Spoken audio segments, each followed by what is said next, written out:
Bonjour et bienvenue dans cette application dans laquelle nous allons vous montrer une autre solution pour protéger, individualiser les données des utilisateurs.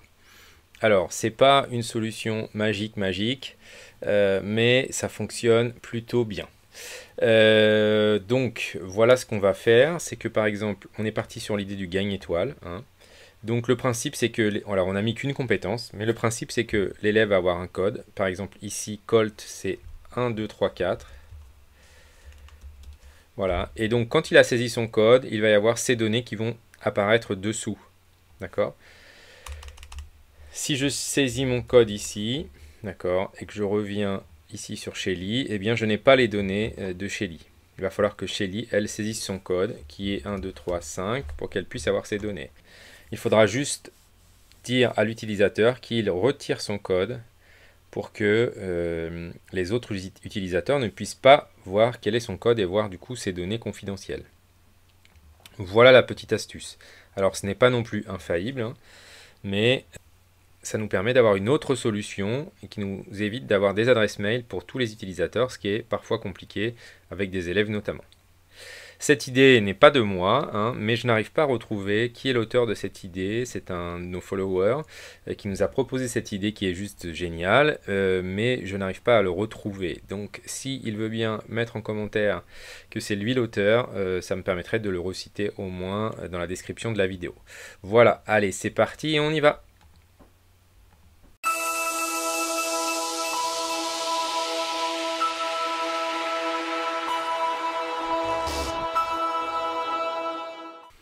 Bonjour à tous les amis.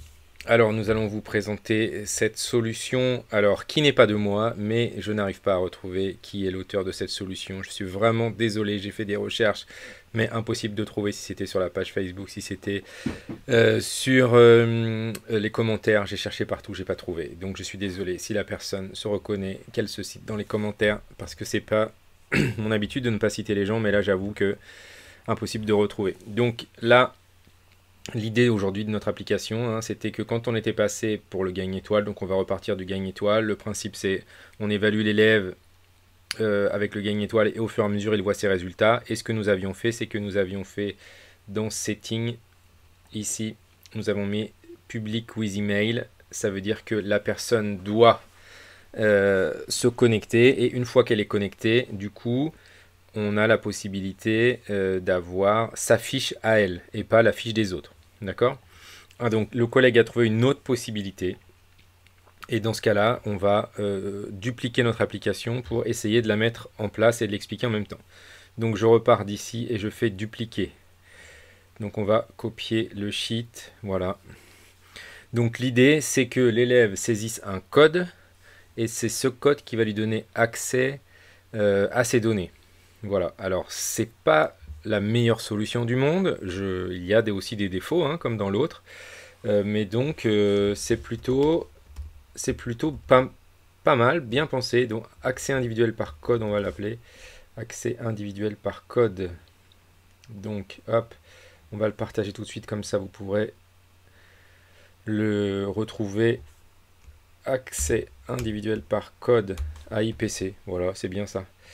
Donc pour l'instant, quand on est dans le setting, on était en public with email. Donc on va mettre ici public. Voilà, on enlève le public with email. Et donc du coup, dans les taps, on a la taps joueur. Donc jusque là, c'est bien. Par contre, bizarrement, on a 0 données. Alors pourquoi on a 0 données? Parce que ici, non, même pas. Tac. Quand je suis ici,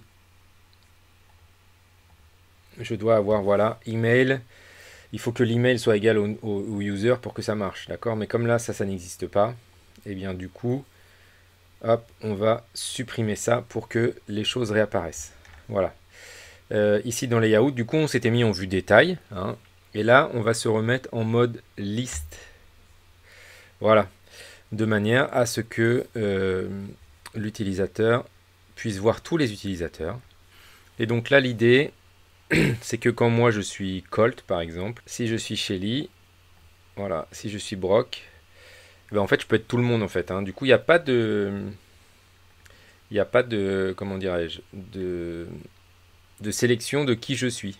D'accord? Donc là, ce qu'on va faire, c'est que du coup, ça nous a tout supprimé.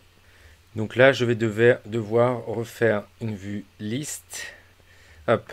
Donc du coup, ici, je vais tout enlever et je vais du coup me faire, hop, une petite page personnalisée. Donc avec en image, ah non, en titre, le prénom par exemple. En détail, et ben, je veux l'adresse mail et en image, l'image. Voilà.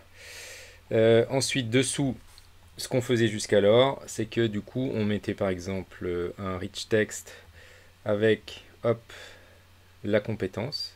Voilà. Et en dessous, hop, une image avec du coup image 1. Tac, qui correspond à l'image de la compétence 1. Voilà. Et dessous, on peut dupliquer ça. Alors, je ne vais pas le faire tout de suite, la duplication. Du coup, quand je vais ici dans Shelly, eh ben, j'ai la même chose. D'accord? Et dans Brock, voilà. Le problème, c'est que, eh bien, moi, Colt, j'ai 2. Shelly, 2. Brock. Tout le monde a 2.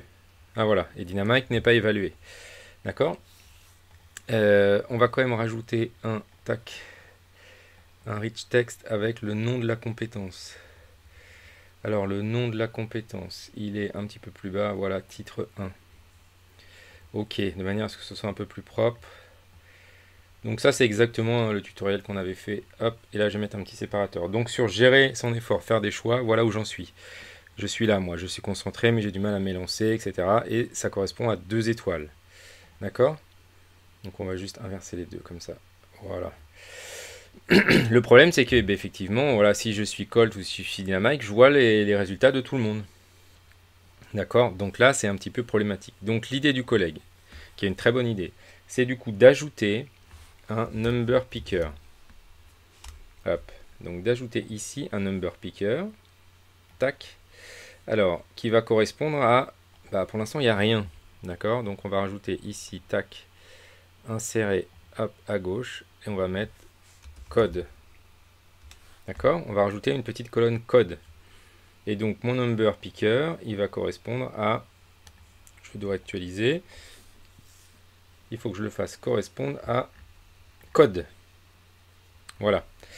Et donc, hop, je vais le remonter ici.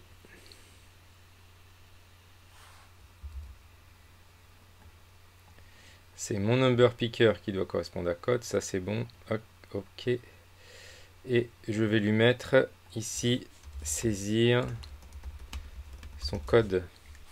Voilà. Hop. Et ça, je vais le remonter ici. Tac. Je vais dupliquer un séparateur que je vais remonter ici. Voilà. Donc là, la personne, elle va saisir un code. Par exemple, 1, 2, 3, 4. Et ça va nous donner accès à la suite.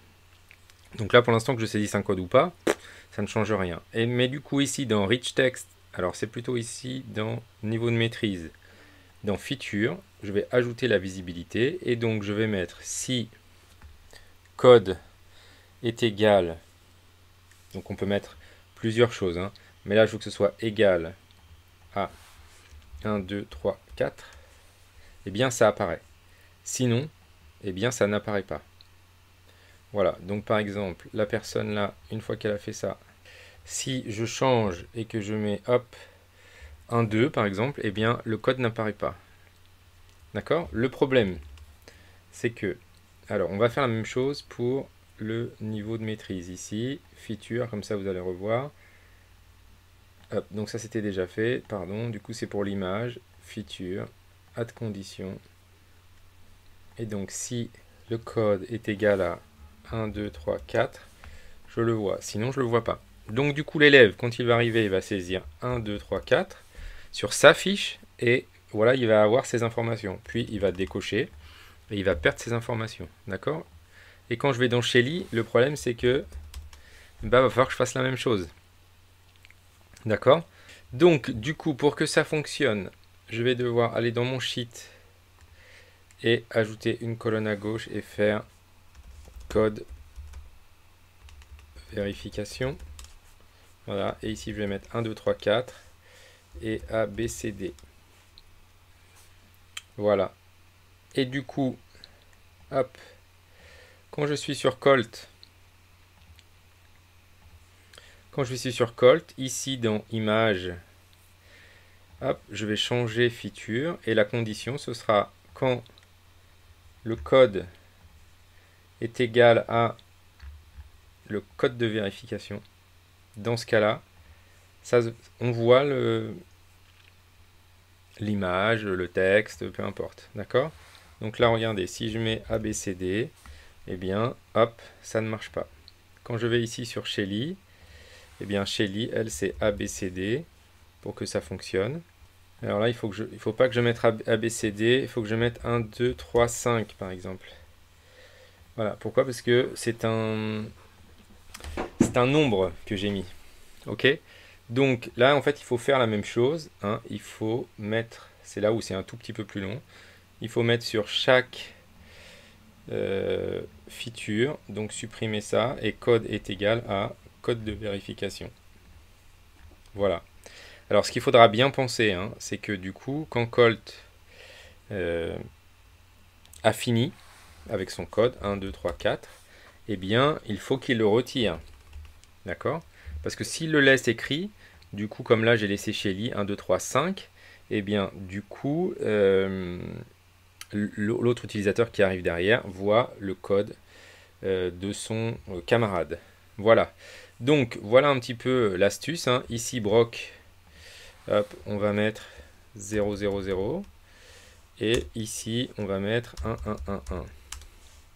Alors, 0, 0, c'est pas une bonne idée. On va mettre 2, 2, 2, 2 et 1, 1, 1, 1. 4, 1, 4, 2. Voilà. Donc, si je suis Brock, je vais devoir mettre 1, 1, 1, 1. Perdu. 2, 2, 2, 2. Et j'ai mon code et je le retire. Et ici, quand je suis Dynamite, je dois mettre 1, 1, 1, 1. Et voilà. Et ça apparaît. Voilà la solution qui va nous permettre d'avoir un code par élève et qu'il n'y ait pas besoin d'adresse mail pour pouvoir créer cet espace protégé. Merci à tous d'avoir regardé cette vidéo. N'hésitez pas à mettre un petit pouce bleu, à vous abonner, activer la cloche pour suivre l'actualité de Test Matos. À bientôt!